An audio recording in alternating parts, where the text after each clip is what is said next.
Hi, everyone, and good afternoon, and welcome to today's webinar. Next slide, please. Welcome again to Flourishing at Work, a helping plan for professionals. This is session 6, build your resilience plan one day at a time by using your strengths. Next slide, please. This webinar is sponsored by the Northeast and Caribbean Mental Health Technology Transfer Center, or MHTTC, and we're housed at Rutgers in the School of Health Professions in the Department of Psychiatric Rehabilitation and Counseling Professions. My name is Kathy, and I'm the project coordinator of the center, and we'll be introducing our center and our webinar presenter today. The MHTTC is funded by SAMHSA, the Substance Use and Mental Health Services Administration, to enhance the capacity of the behavioral health and other related workforces to deliver evidence-based and empirically supported practices to individuals with mental illnesses. Please visit the MHTTC Network website for additional information at mhttcnetwork.org. Next slide, please. And if you're interested in staying up to date with the events and products that the Northeast and Caribbean MHTTC is providing, please sign up to receive our email communications. You can sign up at the bit.ly link provided on the screen. Also, following our webinar, you'll be asked to complete a brief survey. We value this feedback and use it to improve our activities and inform our future activities. The surveys are also important because our continued funding is linked to them, to the completion of them, so we thank you in advance for your feedback. Next slide, please. We also want to let you know that this webinar is being recorded and will be posted to our website with the PowerPoint presentations and within a week today.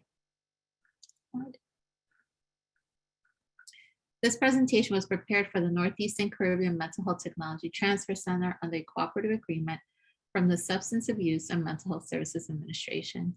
All material appearing in this presentation, except that taken directly from copyrighted sources, is in the public domain and may be reproduced or copied without permission from SAMHSA or the authors. Citation of this source is appreciated. Do not reproduce or distribute this presentation for a fee without specific written authorization from the Northeast and Caribbean Mental Health Technology Transfer Center. At the time of this presentation, Marian Delkman-Rittman served as Acting Assistant Secretary for the Mental Health and Substance Use at SAMHSA. The opinions expressed herein are the views of the speakers and do not reflect the official position of the Department of Health and Human Services, or SAMHSA. No official support or endorsement of DHHS or SAMHSA for the opinions described in this presentation is intended or should be inferred. We encourage you to interact with our presenter during the webinar by using the chat feature. Please post any comments or questions you have in the chat, and I will collect your questions as we go and ask them of the presenter during the Q&A time towards the end of the presentation.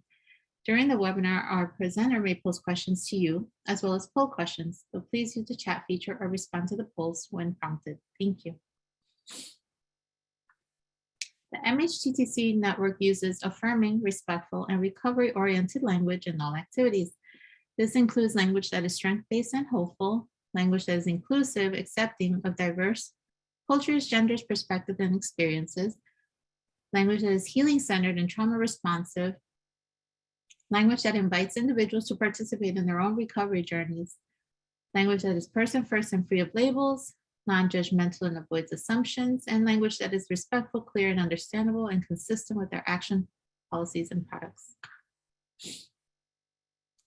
Now let's begin our webinar. We have Dr. Michelle Sechner with us today. Dr. Sechner is an assistant professor at Rutgers, the Department of Psychiatric Rehabilitation and Counseling Professions. She has been working in the areas of health, wellness, and self-care strategies for over 15 years.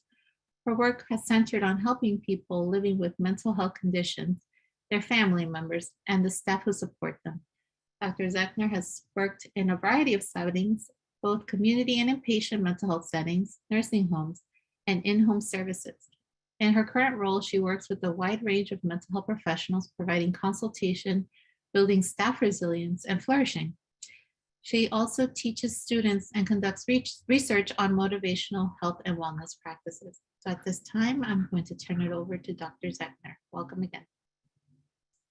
Thank you so much, Kati, and welcome everyone. I'm so glad that you're back here for session number 6.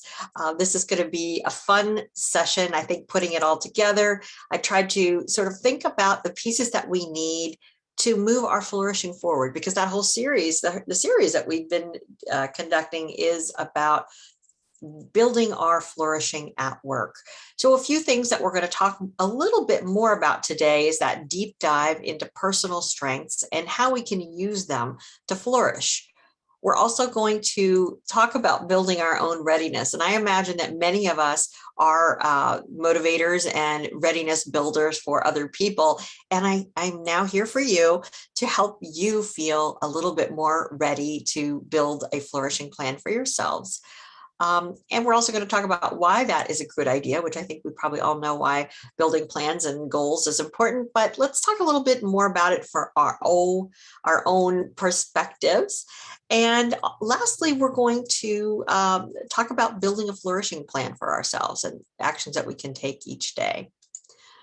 So I'm glad that you're here today. I think that I'm including all of us on both live participants and people who are watching the recording, we are strong people. We are all strong people. We are helping professionals. We help others. We make a difference in people's lives. And I sort of think this elephant and person sort of navigating on a tightrope sort of embodies what we struggle with every day, which is we're using our strengths, we're navigating, and we're trying not to fall off that tightrope as we move forward. So we have a lot of strengths, and we each are strong in a number of areas. And I think I've talked about the VIA strength inventory previously. I have it here on this slide and also in the resources. But I encourage, if you haven't yet, I really encourage you to check it out. It's a free survey, basically, that will tell you your strengths in different categories. What's really important to remember is that we all have all these strengths, but some are stronger for us and some are less strong. Some are strengths that we use every day, and others we might not use very often at all. But what the research does show us is that flourishing people find ways to use their strengths at work by using them to solve problems, reframe difficulties, and enjoy the work they're doing. It's also important to remember that comparisons are not helpful. We are all amazing. You are amazing. I am amazing. Everyone here is amazing. And we have a lot of strengths. As we go through the next couple of slides, I'll be going through these categories. I'd ask you to consider, how can your personal strengths inform your priorities and approach to your work? What strengths do you most identify with? How might your personal strengths be used to start or continue flourishing actions? And think about your strengths and skills for a moment. Are you someone who has a lot of empathy and compassion for others? I'm betting probably many of us do. Are you organized and skilled at prioritizing tasks and other work responsibilities? Some of us are probably much better at it than others. I would guess that there are many people who are better at it than I am. I think we're all a work in progress. I know myself included, and being organized is definitely one of the skills I continue to work on. Are you someone who's creative or committed to making music and make people laugh every day? Are you a team builder who supports other helping professionals get through the day? So I'm just giving you some examples of the kinds of strengths that you probably have already. And I'm going to ask you during this hour to share some of the strengths that you have with us, if you like, in a poll. So it's completely anonymous. The first category that the VIA Character Institute has developed is called wisdom, and that's a collection of 5 different areas.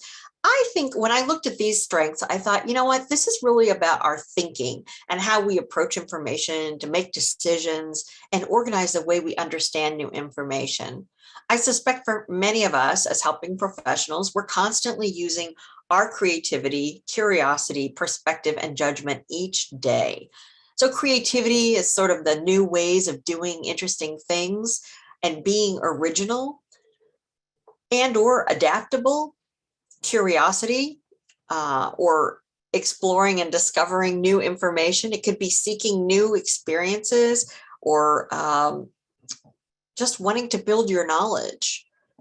The strength of judgment is making those rational and logical choices and analyzing, evaluating ideas, opinions, and facts. I think about, I'm going to date myself a little bit, but Star Trek: The Next Generation had a character. He was a robot named Data, and I always think, Data would be the epitome of a strength of judgment.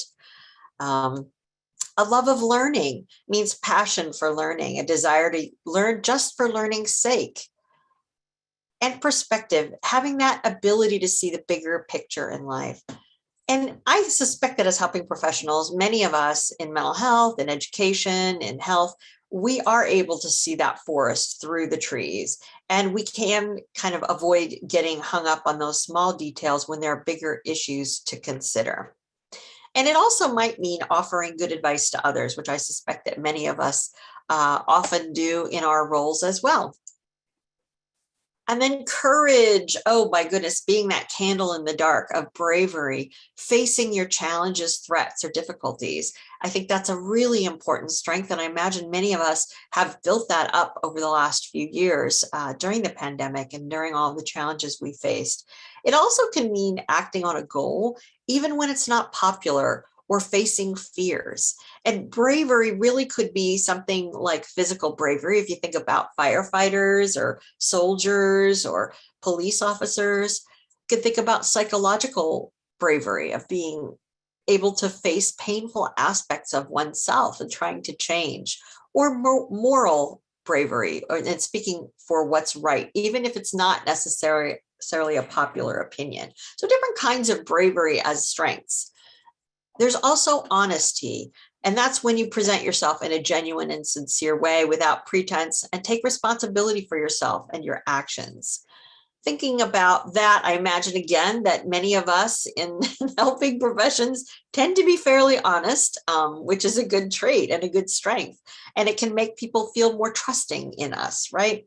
And it's important that we remain true to who we are and honest with ourselves as well. In courage, there's also perseverance, which is sticking with things, being hardworking, finishing what started, despite any barriers or obstacles that arise. Some people really enjoy that. You know what? I did a very hard thing and I feel great about it. I know people who take hikes in the woods and climb mountains, and they really feel a sense of accomplishment for having persevered in difficult times. Also, zest. I love saying that word. Zest is part of courage. And that means approaching a situation or life in general with excitement and energy, not sort of approaching things half-heartedly or halfway. People who are high in zest are excited to get up in the morning and they live their lives like an adventure. I imagine you know some people like that, or maybe you're like that on certain days in certain situations. And then humanity is another category of strengths. And I really do think that helping professions like educators, medical professionals, and mental health practitioners probably have a lot of strength in this area. We often have to balance that out with the next area of justice and temperance to make sure we don't care too much, and that we have that sort of work-life balance that we've been talking about throughout the series. And we balance our workload out with our colleagues. But in humanity, I would say that we're probably all really strong in this, right? Kindness, being nice to others, having compassion, listening to people, being with people who are suffering, that takes a certain kind of strength. And I imagine that many of us have that strength. Love, and when I say love, and when we're talking about that as a personal strength, rather than an emotion, it's the degree to which you value close relationships with people and contribute to that closeness in a warm and genuine way. So I think that many of us probably have a lot of love for our fellow human, which is why we're in these helping professions, which is why I had to choose a rainbow, be a rainbow in someone else's cloud. I really like that saying a lot. And then social intelligence, when a person knows what makes other people tick. And also having that awareness inside of ourselves, what makes us tick, what makes other people tick, and how to get along in different social situations. For many of us in the helping professions, that is one of the most important strengths that we have, which means that we can meet total strangers and try to engage them and help them in some way. We've got a few more. So justice. I know that as helping professionals, we're often led by our strengths in justice because we end up advocating, right, for care, for education and services on behalf of children, adolescents, and adults. We're treating people fairly, and that's a strength that we try not to let our personal feelings bias our decision about others. We're trying to get everyone a fair chance and help them. And leadership, that tendency that we might have to organize and encourage a group to get things done while managing our relationship with everyone there. And then in teamwork, meaning that in team situations, we are committed to contributing to the team's success. And it could be a work group, it could be a sports team, it could be a family work group, or just a group of friends working together. But you know those people who have a very strong sense of teamwork, who are willing to show up for everyone, regardless of the situation. And then the next category is temperance. I thought about the skills in temperance, and I think that they're kind of talking about the way we interact with the world, other people, and our environment. These strengths are kind of quiet and hidden a little bit, and yet they're really the foundations and important in helping us build and maintain relationships and our actions. So forgiveness is a strength, which means sort of going beyond to understand someone who has wronged or hurt us and trying to let go of those things. The humility, sort of being able to adequately evaluate your accomplishments. I'll put myself in this category. I tend to be a bit too humble. Sometimes when I think about my accomplishments, I know other people think have a really easy time evaluating their accomplishments. So sort of knowing where you are in that spectrum and, being able to accurately portray who you are. Prudence. Whenever I think of songs, a friend of mine used to think, I always hear a song in these words. And whenever I see the word prudence, I think about a Beatles song by this, similar name. But prudence is being careful about your choices, stopping and thinking before you act. It's a strength of restraint. And when you're prudent, you're not taking unnecessary risks and you're not saying or doing things that you might later regret, which is kind of related to the next strength, which is self-regulation. And that's kind of complex because it means controlling your emotions and appetite and regulating what you do. And it also helps really keep a sense of balance, order, and progress in life. And the last strengths category is called transcendence. And the strengths that lie within transcendence really can help us build positivity and flourish in ourselves and others. And they include things like appreciating of beauty and excellence. And that can mean really enjoying physical beauty, skills, or talent. It could be music or math or physics or ballet, any of those things. And gratitude. You'll notice that a lot of these things are things that we've talked about throughout this series. So gratitude can be very helpful in expressing thanks and building our flourishing as well, and taking the time to genuinely express our thankfulness to other people. And hope, having hope, I think as a helping provider, that's one of our main skills. That, we think about the future optimistically, and we try to have that balanced positivity. And humor, having some kind of element to find amusement in a situation and the lighter side of to others. So humor really can help us with social connections and move group goals, but it also really can help us with our own coping. And lastly, spirituality. And that can be a very comprehensive area for people that includes things like meaning, purpose, life calling, beliefs about the universe, our faith, expression of virtue and goodness, and practices that connect with the transcendent. So this can be for people who have faith, and it can also be for people who want to look at transcendence from a more secular perspective or non-faith based, which are all of these, a lot of these elements of purpose and meaning are really, really key to flourishing at work and feeling satisfied in our lives. So there are a lot of relationships between our strengths and problem solving. We can use our strengths to protect us from problems. We can be creative in problem solving when we use our strengths, and also for coping.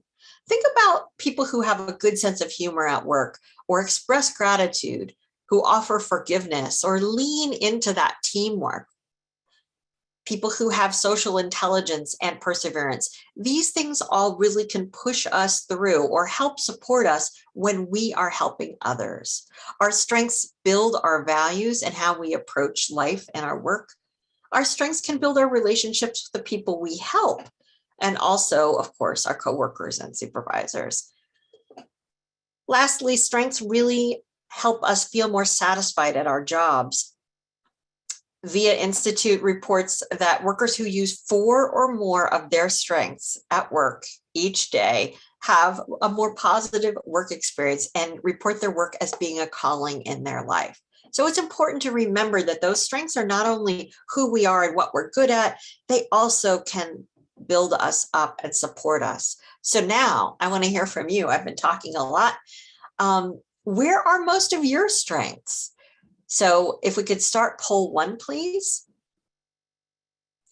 Remember these, sorry. Oops, I'm so sorry.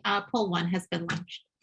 Thank you, Kati. Poll 1 has launched. And remember each of these areas that we sort of touched on. Wisdom is sort of things about your head and knowledge, courage, about bravery and moving forward, humanity, sort of that connection to people, kindness, compassion, justice, thinking of advocacy and fairness with others, temperance, self-regulation, and transcendence, connection and meaning and purpose. You can pick multiple. So I welcome you to choose the strength area that you think are most important to you, or the ones that you have most at your surface. So I think, can we go ahead and close that now, Kati, please? All right, cool. Oh, I love looking at these polls. Yes, unsurprisingly, you all are amazingly strong in humanity, which I knew it, darn it, I knew that. That's good. I would expect to see that. And wisdom as well, because you're here, you're learning things. That's great. We have justice, and then sort of split between courage, temperance, and transcendence. Thank you very much, everybody. And if you haven't taken that survey, I really encourage you to check out the VIA character index survey. It's free. You do have to give them your an email address, but it's really interesting work that they're doing. It's a nonprofit organization trying to understand strengths in people. So it's a great tool for you to know what your strengths are, but also really great if you're a supervisor to talk to your staff about how they can utilize their strengths and match tasks with strengths. So I do want to say that your character strengths can change over the years. The last time I take the strengths index a couple of times, and most of my strengths fall into wisdom, humanity, and transcendence. Like you're probably not surprised to hear that. But remind yourself, just because a specific strength isn't high on your list, you still have it. So those 25 strengths and those areas that we just went over, we all have some aspect of that strength. It may just not be a signature strength or the thing that we use and turn to every day. And my quick example is when I was working on my doctorate degree, I took that survey and they rank all of the strengths. And my very last strength, I don't know if anyone wants to guess, but my very last strength was perseverance. Despite that, I managed to finish. So I use that as a reminder to myself that even though it is not something that I'm particularly using every day or think about every day, I have perseverance. So you may take the survey and say, oh, I just guess I am not I am not whatever enough. And the truth is, it's not, you are enough. You have amazing strengths and skills, and remember that. And it's where are you using them every day, and where might you want to kind of push it out a little bit. So thank you. Flourishing, which is what we've been talking about all these sessions, it takes strength and readiness. I imagine that many of us know all about readiness or talk about readiness. This is a graphic of Prochaska di Clemente's trans-theoretical model of change. It's also known as the stages of change. And some of us may use this when we talk to people and ask them, are they ready to quit smoking? Are they ready to study more? Are they ready to take their diabetes medication more often? I'm just giving you some examples, but it also has relevance for us. Thinking about the things that we've talked about over these sessions, that flourishing is action. Flourishing isn't reading a book. Flourishing isn't thinking great thoughts, although that's part of it. But flourishing really is taking some kind of action. And we've offered information about making yourself a priority, letting go when you need to, maintaining a healthy positivity, and thinking outside the box for flourishing. But in this webinar, I'm going to ask you to consider one or maybe two flourishing actions you can take each day to build your resilience at work. So imagine for a minute where you might be in your thinking about a daily flourishing action. Wherever you are, it's okay, but it's important to say and ask myself, am I ready? Am I ready to flourish? I mean, I'm ready. I am ready to flourish, but I don't want to answer for anyone else. So we'll be coming back to this idea of the different areas of readiness, but it's basically pre-contemplation, thinking about a change, contemplation, or pre-contemplation could be thinking, but it could also be not even aware that a change is needed.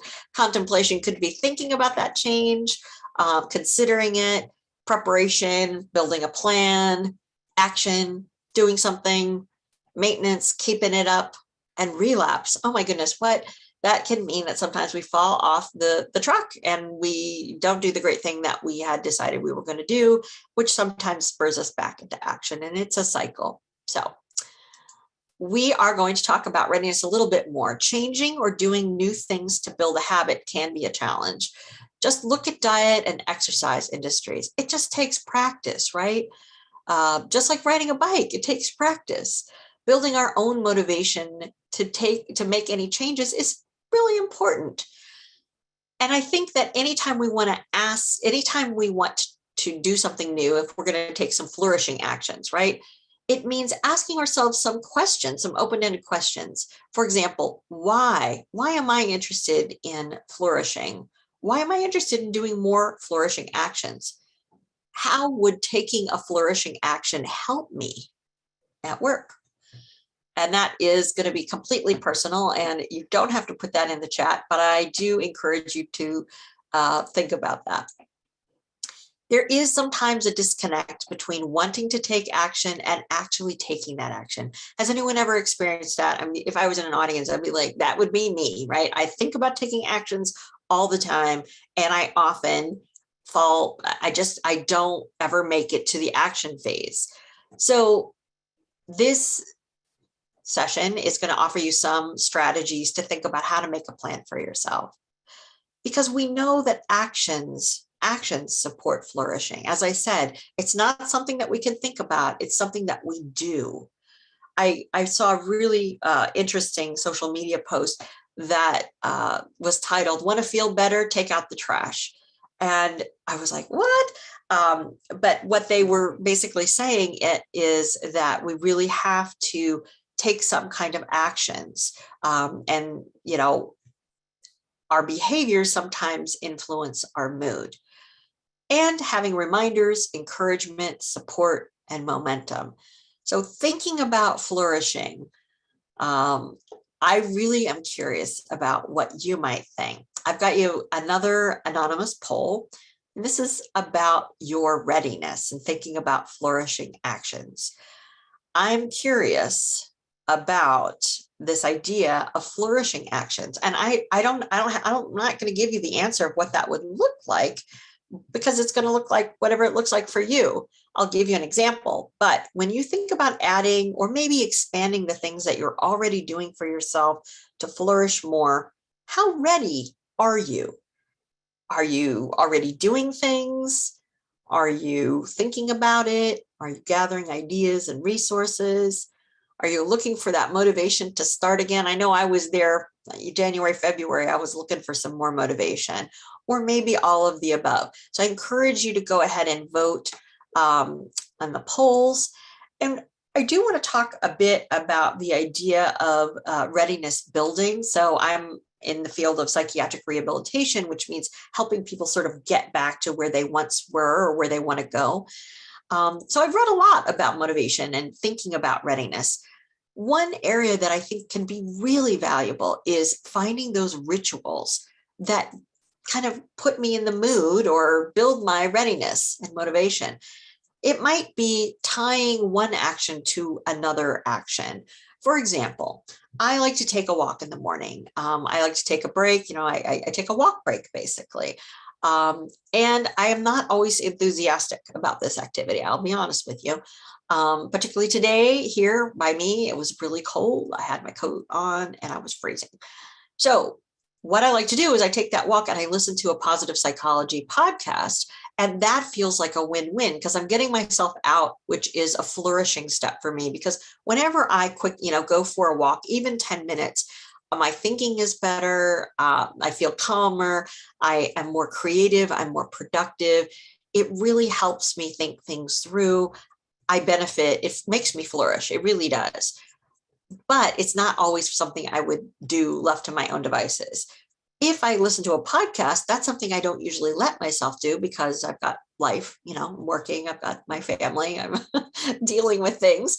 And if I take that walk, I get to listen to my podcast. And that's kind of how I link the two things together. And that's my ritual.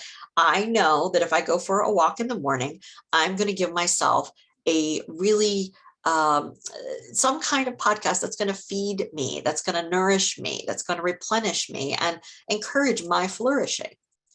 So, Kati, can we see the results of poll 2?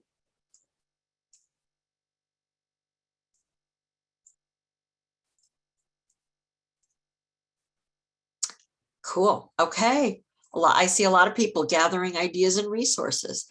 Absolutely. Absolutely. And that is a great place to be because you're going to make an informed choice. And in the way, you're going to learn about the things that you are good at because you're finding out more about your strengths and you're considering these different things. Thank you very much, everyone. I appreciate you considering that with me. And I think I'm probably in action. I mean, I have to, do the work myself in order to think about these topics. So I would say I'm going to give you my example in a moment of my flourishing actions. So the way you can build your motivation, as I said, is to ask some open-ended questions for yourself. So here's an open-ended question. Why is your flourishing a priority for you now?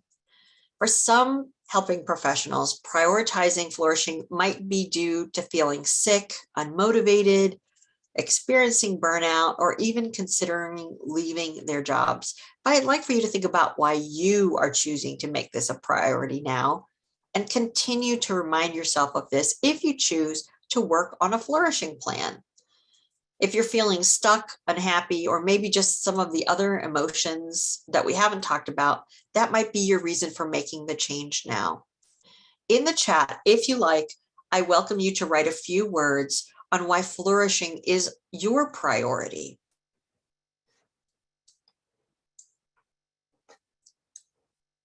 And I will tell you that flourishing is my priority because I know that I work better. I'm happier as a person.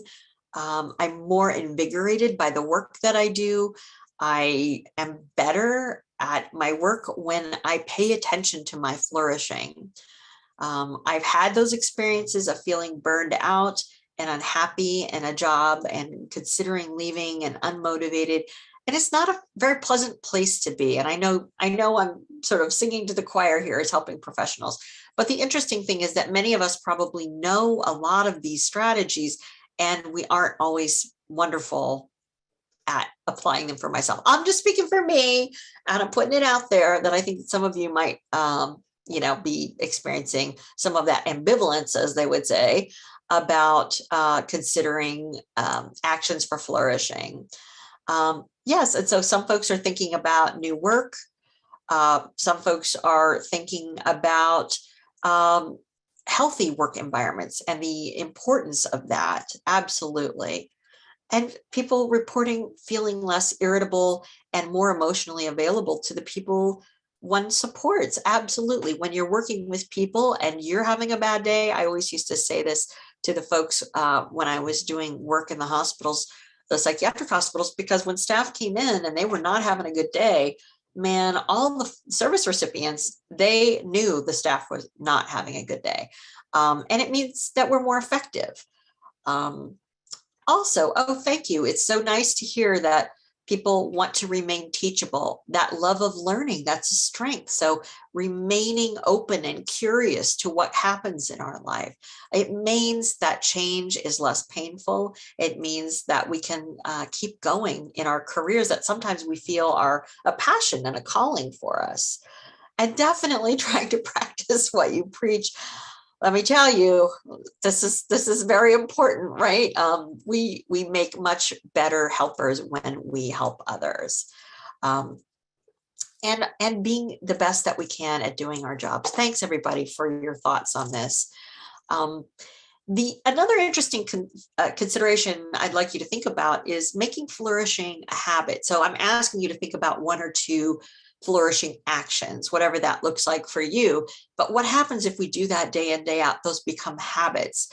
And then we don't really have to think about them very much. It could be, if we think about habits, good habits are like brushing our teeth or going to bed at 11 every night, or, those bad habits like, eating chips or cookies or that extra cup of coffee in the afternoon when we lose steam. So flourishing can really be one of those good habits that support our work life. And it also needs to have a foundation of self-compassion and forgiveness. We're not perfect.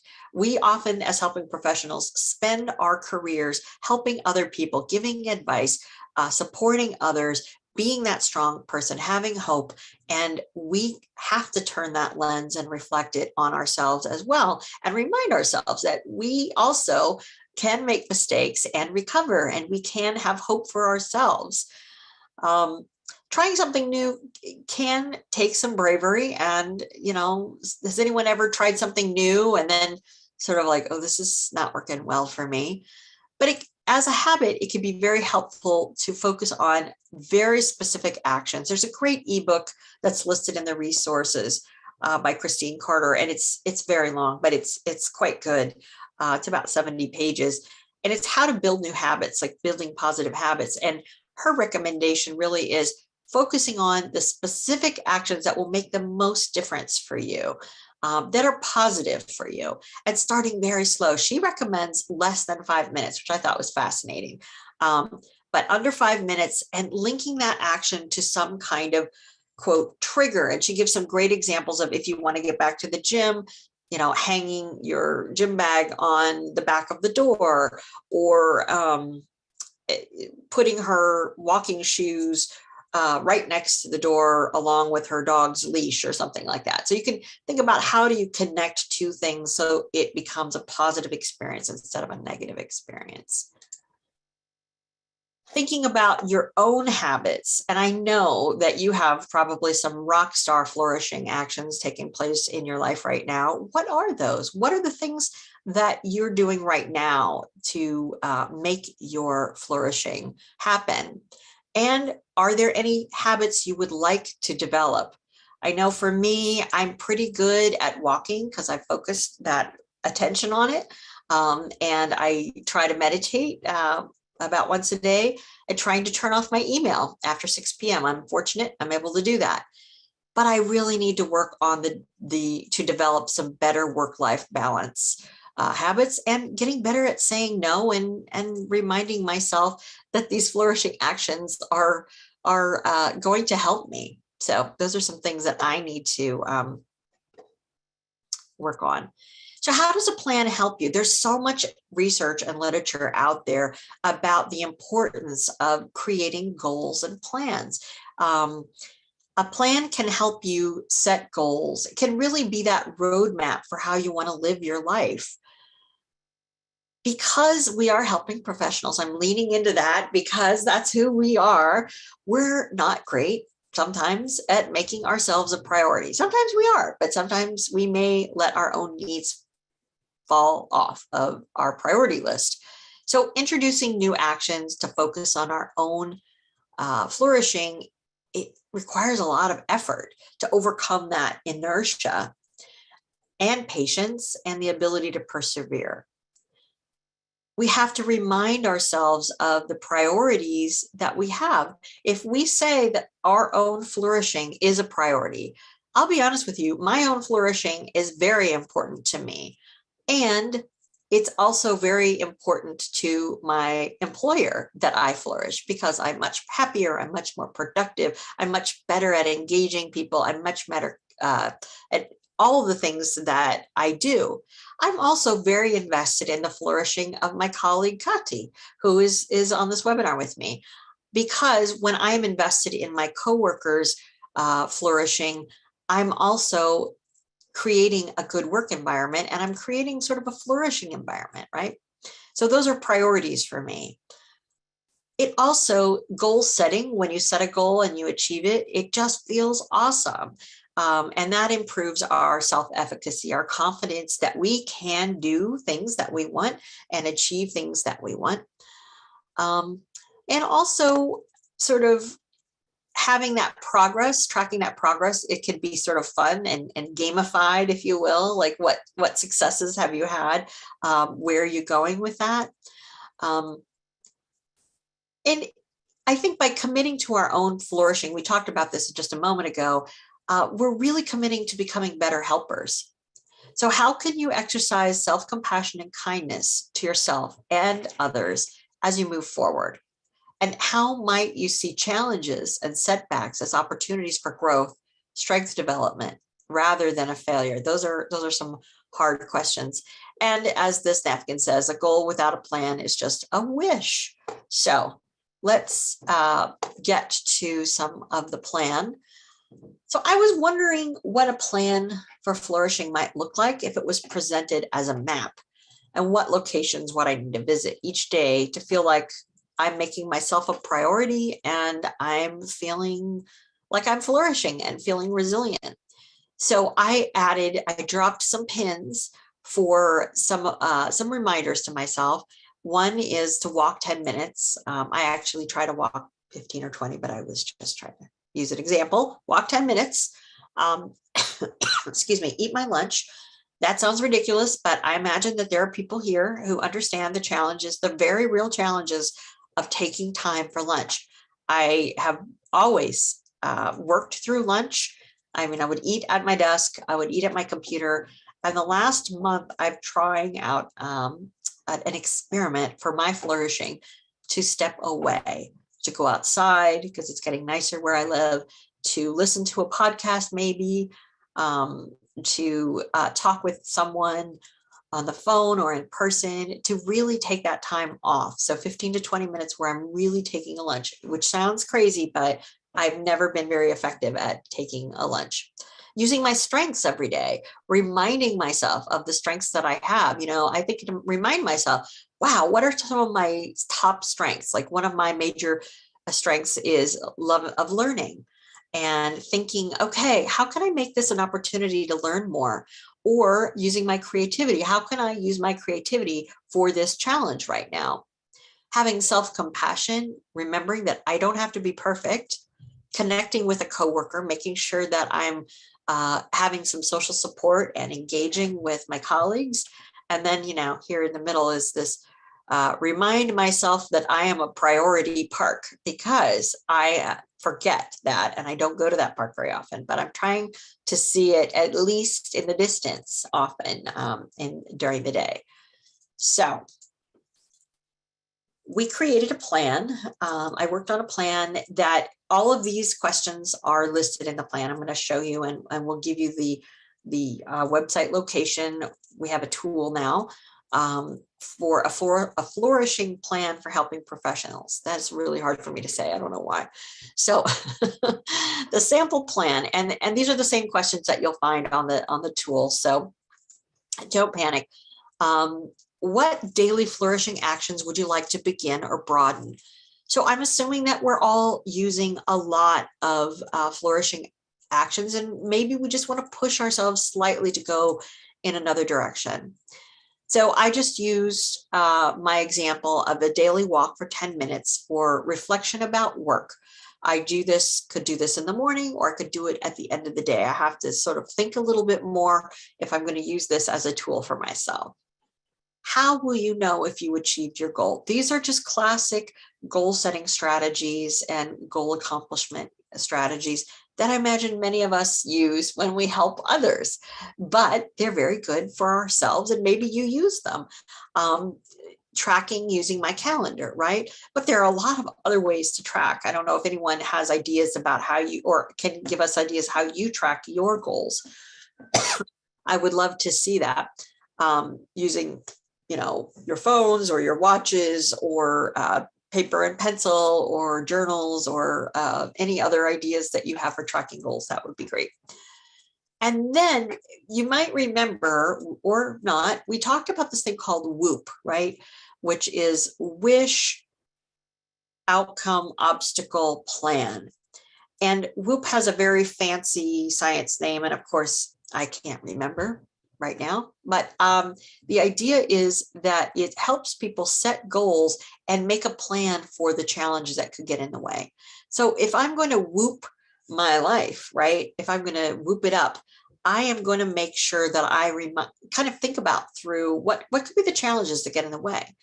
So for me, if I'm going to take this reflective walk, not prioritizing my time or other tasks could get in the way. It might get in the way, and it will get in the way, I suspect.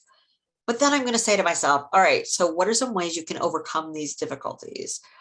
And that goes back to remind myself of my value.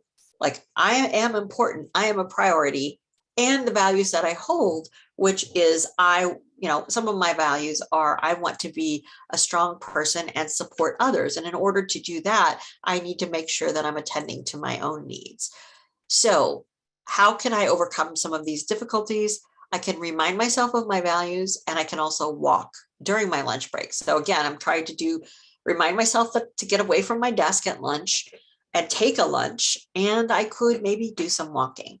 I see some great ideas coming in for goal accountability strategies. Someone says to-do lists, checking stuff off the list. Oh, yes. And things like Evernote, right? There are apps for that, I guess. But an old-fashioned to-do list is really good and satisfying as well. Like that pencil, we just cross it off. It feels very satisfying. Thank you so much. Okay. Ms. Martinez has added the WOOP is an acronym which stands for Wish, Outcome, Obstacle, and Plan, is an evidence-based intervention that helps introduce students to goal setting while guiding them through exploration of obstacles and barriers. Yes, WOOP is wonderful. And if you Google it, WOOP, W-O-O-P, there's a wonderful, wonderful website, including in like little index cards you can print out that remind you of what WOOP stands for, because it takes a few reminders. And also setting alarms for on the phone and calendar as a reminder. Absolutely wonderful, wonderful suggestions. And then we want to make sure that you keep your flourishing plan going, thinking about the strengths that you can use. So I'm using myself as an example, and the strengths that I can use are creativity, determination, and appreciation of beauty, right? I'm going to use those strengths to include my walk for reflection. And why is that important? Because I'm going to think of different paths to take for my walk. I'm going to listen to different podcasts on my walk. And when I'm on my walk, I'm not only going to be listening to my podcast, I am really also going to be using my eyes and looking around, right? And noticing the beautiful, in my area, beautiful flowers right now are blooming. The trees are blooming. The sky has been very blue. I really, really am trying to use all of my senses, noticing my surroundings as I'm taking that reflective walk, which helps ground me, which helps give me more energy and focus.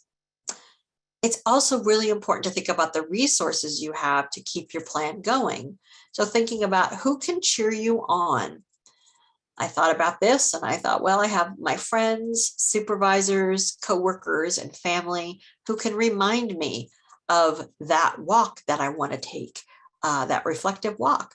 Or maybe they're just going to remind me that my flourishing is important, that it really is something that I want to work on. It is part of what I say that I want to work on, despite the challenges of getting started.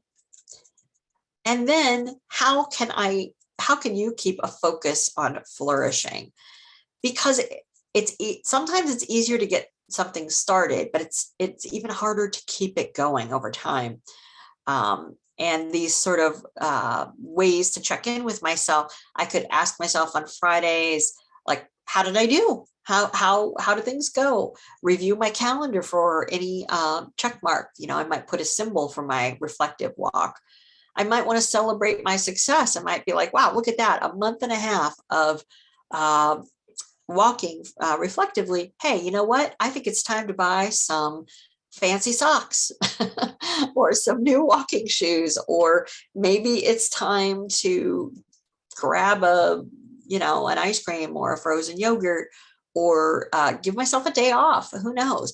Whatever feels like a celebration for you. Maybe it's getting a balloon or buying flowers for yourself. But it could also be not purchasing anything. It could just be a celebration for you. And also thinking about anything that might have come up. I'll be honest, when it rains or it's really cold, my reflective walk seems to kind of fall off of my list, or I'm not very motivated at all. And how can I use supports or strengths to continue? One great alternative I use is I might do some yoga in my house with a tape if it's cold and rainy outside, or I can invite my partner in and say, I really need to get a walk in today. Will you go for a walk with me? And we do it together. And that makes me feel like I'm getting the little extra support that I need to focus on my flourishing. So we put all of these things in a tool. I know this is not beautiful, but you will see it lovely. It's going to be in our wellness product collections, and that link is here. You'll get these PowerPoints, and maybe Kati, we can. Is there some way that we can send the product out to those registered as well? Absolutely. We can, I'll send it as a PDF, and once they're also posted on our website, they'll be linked. Thank you so much, Kati. Kati's amazing. I'm expressing my gratitude because she's so great. So you will have access to this, and this can look like whatever you want it to be, but the reason we're sort of spending a lot of time thinking about a flourishing plan for ourselves is we're likely not to focus on it. If given an opportunity, we might just decide that work is hectic. We don't need one more thing on our plate. And yet these flourishing actions, it's true, it takes action to make these things happen. And yet the benefits really are, you're investing in yourself and your future. And that really makes me think of some recent research. I was reading about physical activity and the importance of physical activity, and how investing in, a walk or some kind of workout or movement today actually improves your mood tomorrow.